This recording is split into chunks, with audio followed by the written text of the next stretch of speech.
What's up everybody, this is Corey at Operation Overhaul again, and today we're working on a 2014 BMW 528i and we're going to be doing the rear brakes, so stay tuned.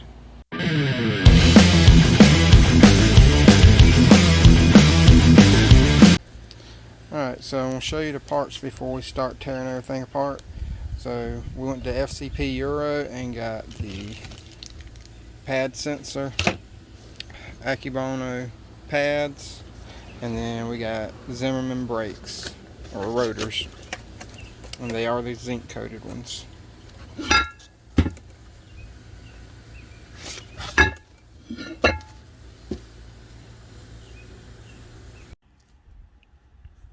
Alright, first thing we need to do before we do anything with the brakes is you need to turn your ignition on.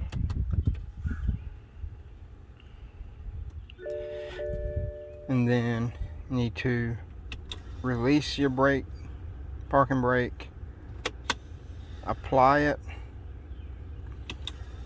then release it one more time, and then you can cut the ignition off. That way that it fully releases the parking brake before you do anything, because you can tear up the caliper if you don't do this step. Now that we have the calipers ready to be removed and worked on, we can start by removing the wheel with a 17mm socket. As you can see, I had to use a rubber mallet to remove the wheel as it was stuck on the hub assembly.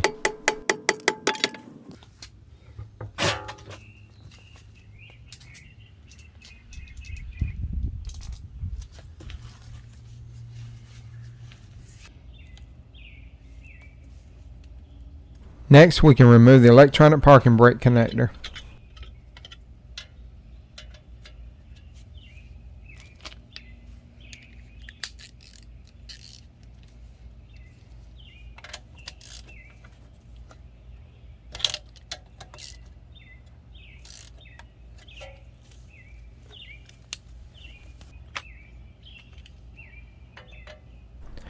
After I broke the caliper bolts loose, I had to use a wrench along with the ratchet to remove the bolts as they were spinning the slide pins.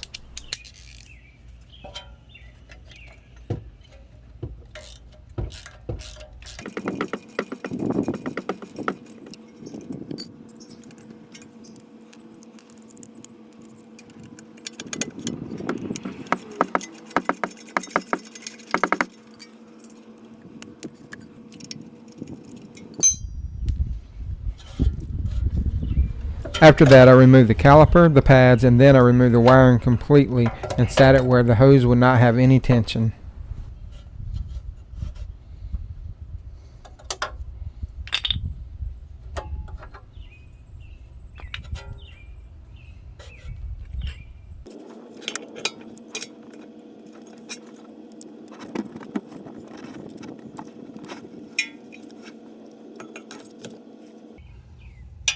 I used a wrench to loosen the mounting bracket bolts. I had to use a mallet with the wrench due to the torque of the bolts.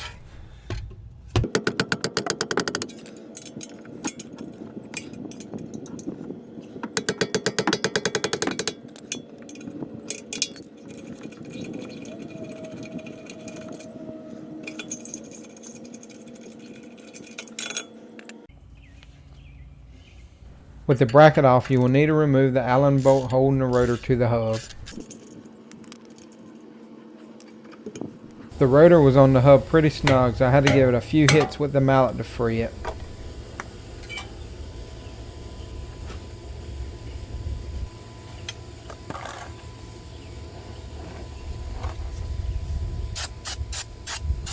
At this point, I decided to go ahead and clean a few things while the brake assembly was out of the way.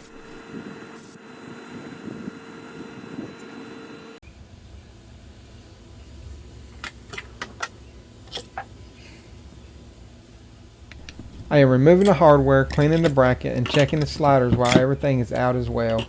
A small wire brush would do great to clean behind the hardware.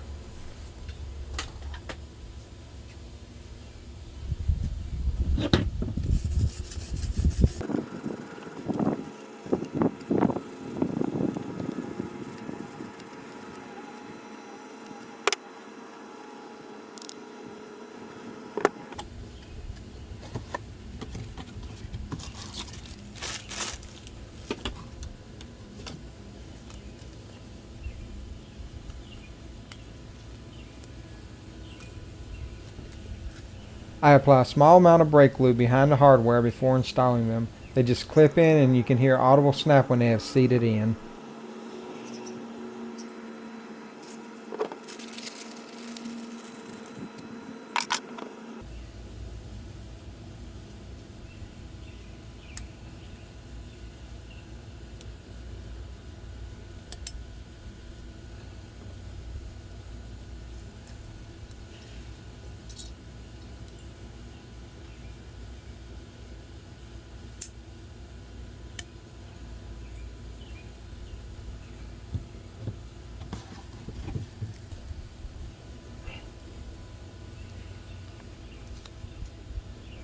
I know it has the anti-noise pads attached, but I still like to apply a small film across the contact areas.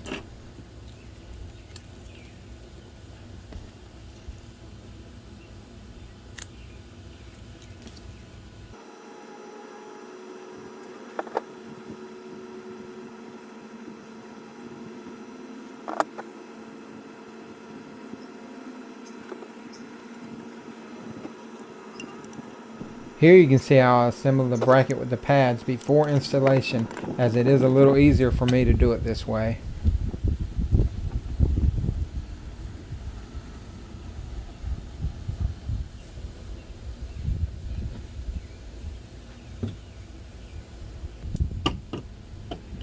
Also, I like to clean my bolts of any old thread locker before putting any new thread locker on them.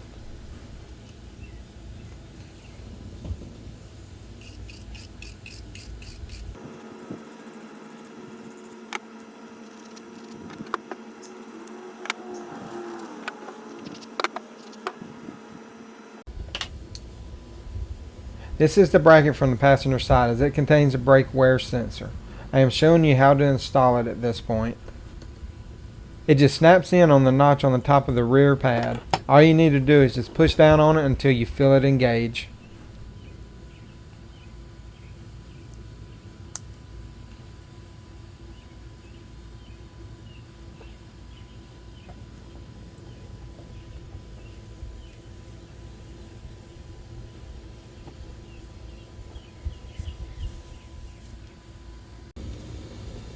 At this point, we can reinstall everything, starting with the rotor and the bolt that holds it in place.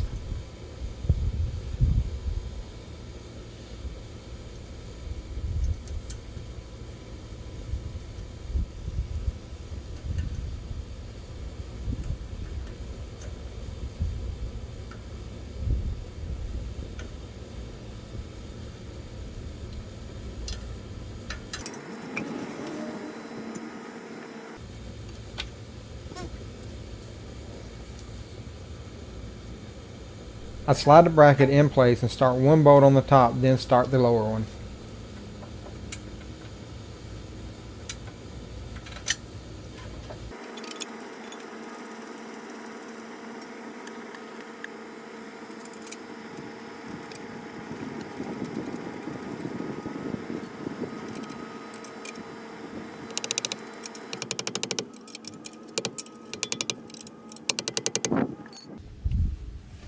After I snug them down, I torque them down to spec. They are a little annoying to reach sometimes with the torque wrench.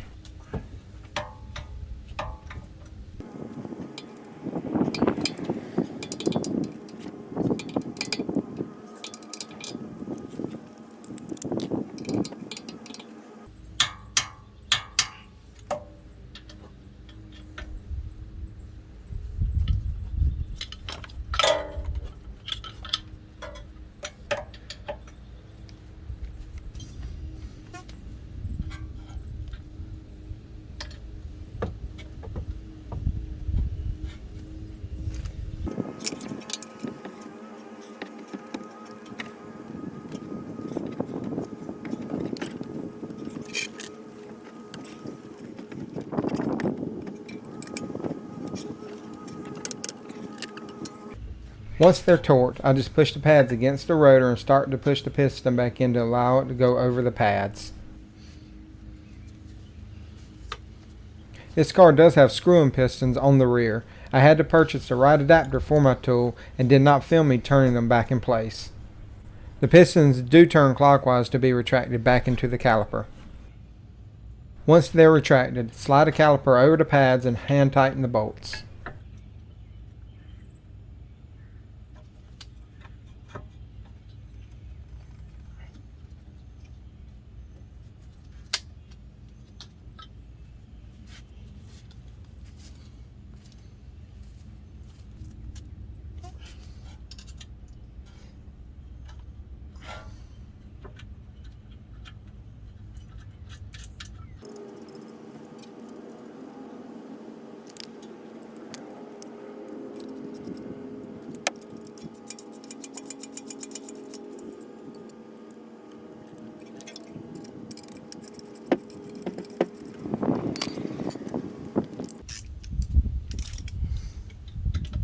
Go back with a torque wrench after you tighten them with the ratchet to ensure that they are at the proper specs. The wrench may still be needed.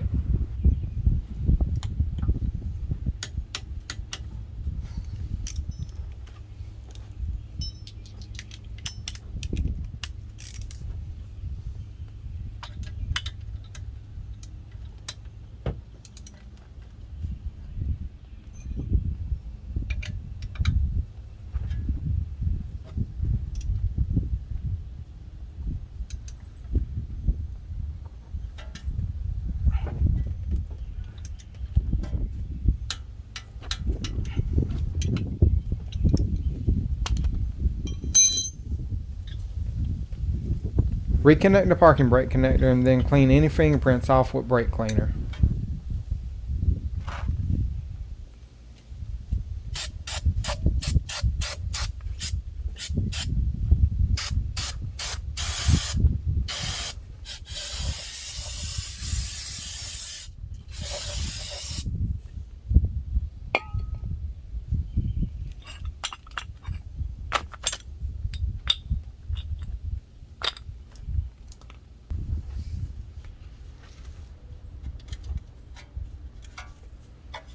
I made sure the shield was not rubbing before I installed the wheel and torqued it down.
I applied the parking brake, then released it to set the calipers back, and then test drove it to seat in the brake pads themselves and to make sure there were no issues. If you enjoyed the video, please like, subscribe, and hit the notification bell to know when my next video will be up. Thank you for watching and have a great day.